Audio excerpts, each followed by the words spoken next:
Hi guys, and welcome to our last week of this year. So this is your final week, and what we're going to look at is we're going to look at a little bit of covalent bonding, but instead of doing mostly dot and cross diagrams this time, or looking at electrons, we're going to look at the shapes of covalent molecules. Now I still will show you some dot and cross diagrams or outer electron diagrams just in order to reinforce the shapes that we're going to look at here. So can I get you to take the heading covalent bonding? We're going to look at the shapes of covalent molecules. So the covalent molecules are the ones that we looked at for the dot and cross diagrams. And then take the following table down. The name of the shape, so we'll have 4 names. The total number of atoms in that, and then the shape / the structure, and this is what it's going to look like. So, now that you've done that, okay, pause it if you haven't, write it down and then start the video again. We have 4 different shapes. Now the first shape we're going to look at is called linear. So linear, if you do maths, which all of you will, you'll know that linear just means a line, okay, like a straight line. In a linear covalent molecule, you're going to have 2 atoms in total, and the shape is going to look a little bit like this. You're going to have a bond in between your 2 atoms, or if you've got a double bond, you'll have X double bond X, because so they would be diatomic elements like chlorine or fluorine, bromine, anything like that. Or if they're different, you might have XY, and so on. Okay, so XX, X double bond X, XY, and even triple bonds as well. Okay, so you can see that there. So that's your first one, linear. Examples are things like Cl2, because it looks a little bit like that. HCl,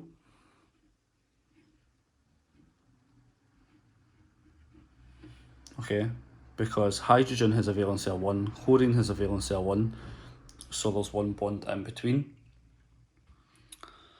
Anything else as well that's diatomic, like bromine, fluorine, anything like that would fall that.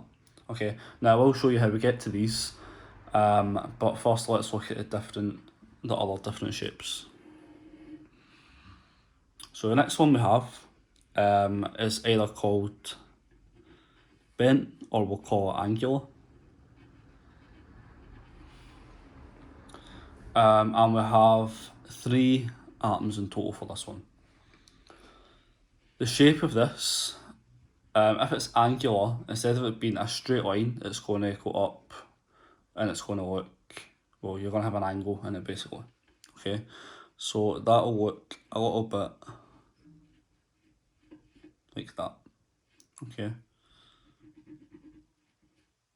so you've got your atom in the middle, and then you've got 2 bonds coming off at the side of it. An example for this would usually be something like H2O, where it looks like you've got your O in the middle,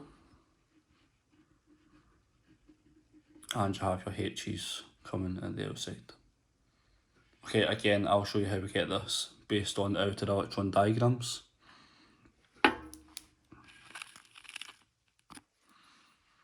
The next one is called trigonopyramidal.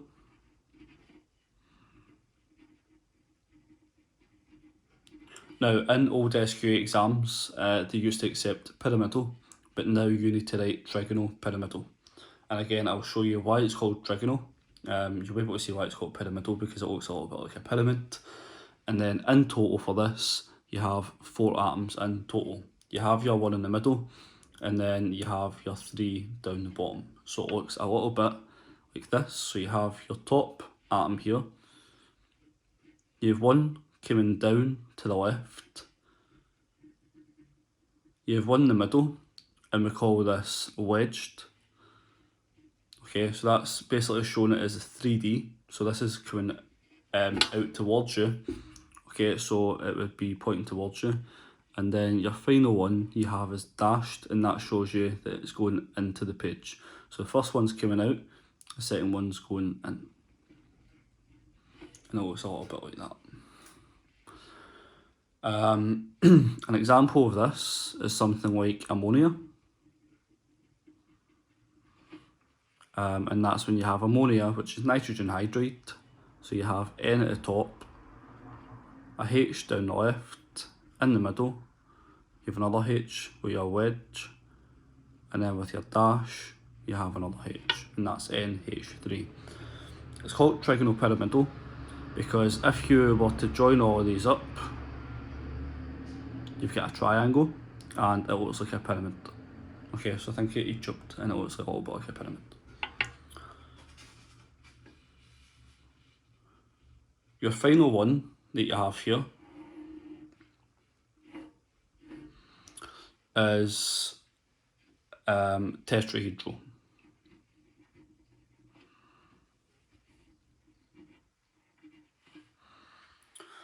Tetra always means 4. Okay, a little bit confusing because your total number of atoms will be 5, but that just means you've got one in the middle and then you've got 4 surrounding it. Okay, so tetra means 4, 1 in the middle, 4 surrounding it, so you get 5 in total. This one looks quite similar to this up here. The only addition is that you've got a bond and an atom added up above. So you have your X in the middle, you've got another atom up above. Okay, so that's just a normal bond, as in a normal line. And then you start adding your wedges and your dashes. Now, although that I've said in this one here, you have that atom in the middle and then the same atoms surrounding it, that could change. Okay, so that could be something like methane, okay, which is CH4, and that's C in the middle, and then, sorry, that's dashed, and then your 4H is surrounding it. It could be carbon tetrachloride, CCl4, but they can change, so you've just got to make sure you know what you're doing with this one. Okay, so that's the shapes of covalent molecules. The next video that I'll post on Teams and on YouTube is how you get these shapes. Okay, so when you're doing your dot and cross diagrams, how do we get these shapes?